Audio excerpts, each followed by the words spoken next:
Diesel 10 was thinking about it in the yard. He worked hard all day, moving trucks, but he was still thinking of plans to take over the island. Yes, that's it. I have ideas about my cab.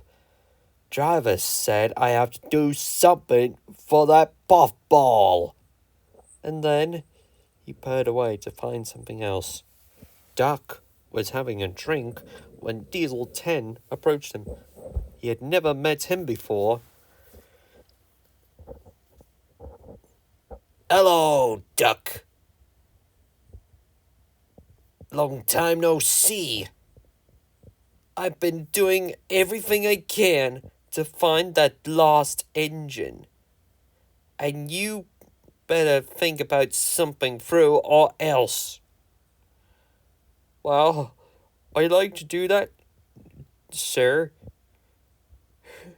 The lost engine's name is Lady.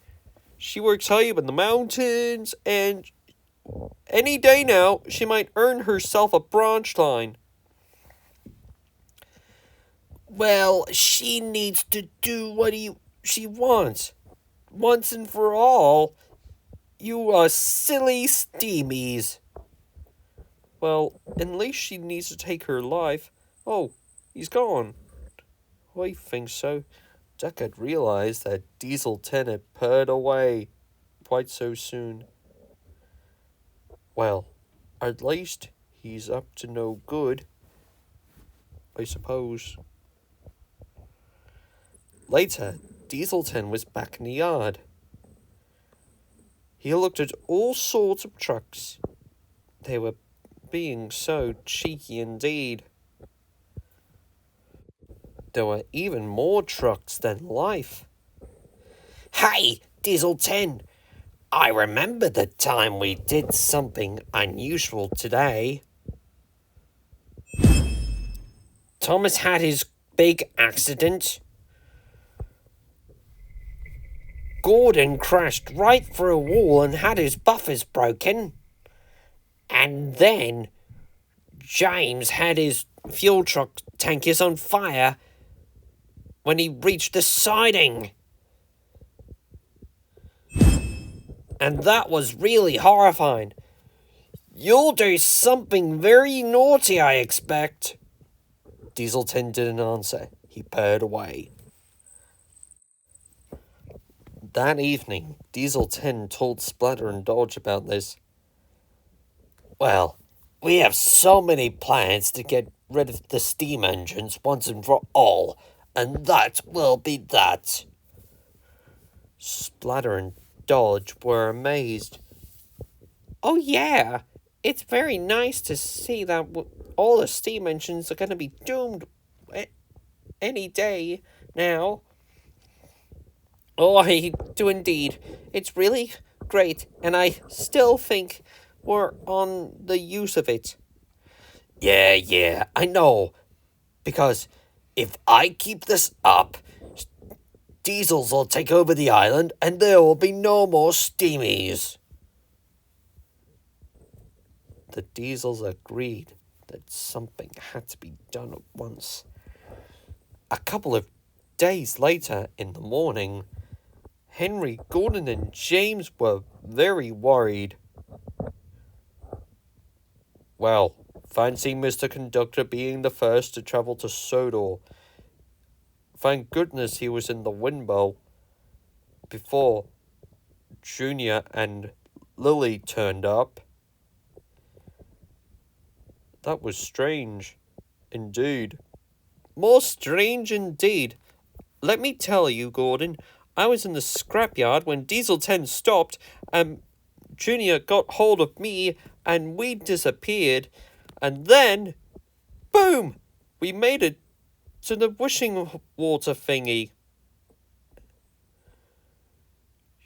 Yes, indeed, James. I had special call to make me very well indeed. That was so amazing. Yes, and I popped back to work really quickly to see what we were going to do. Donald and Douglas are still doing their jobs. The three engines were very amused again, but not for long. A couple of days later, things had changed. Diesel 10 chased Thomas and Lady down the line, and they were horrified. They went as fast as they could. Faster and faster. They went so fast that Diesel 10 thought he was pretty fast for Thomas and Lady, but he was wrong. Just ahead, they saw the viaduct. They knew that it was about to collapse any second now. Then, Thomas and Lady went over it, and then it collapsed at once. Diesel 10 couldn't stop. He fell down the viaduct and onto the barge, full of sludge. He knew that he had landed when Thomas and Lady got away from him.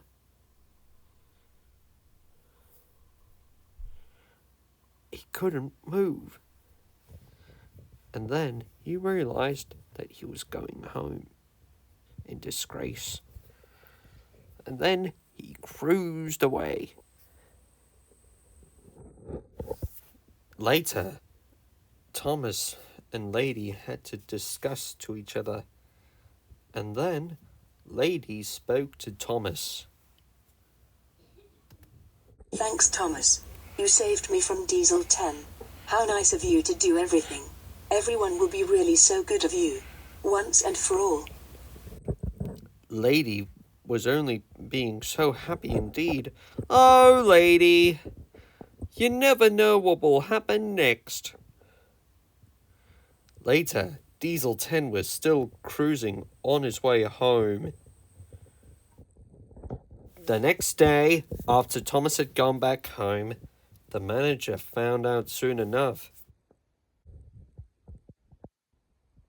He spoke severely to Splatter and Dodge about all the trouble they caused, and then, after that, he sent them home. And then he walked sternly away. The engines realized about this, and now the engines worked happily ever since.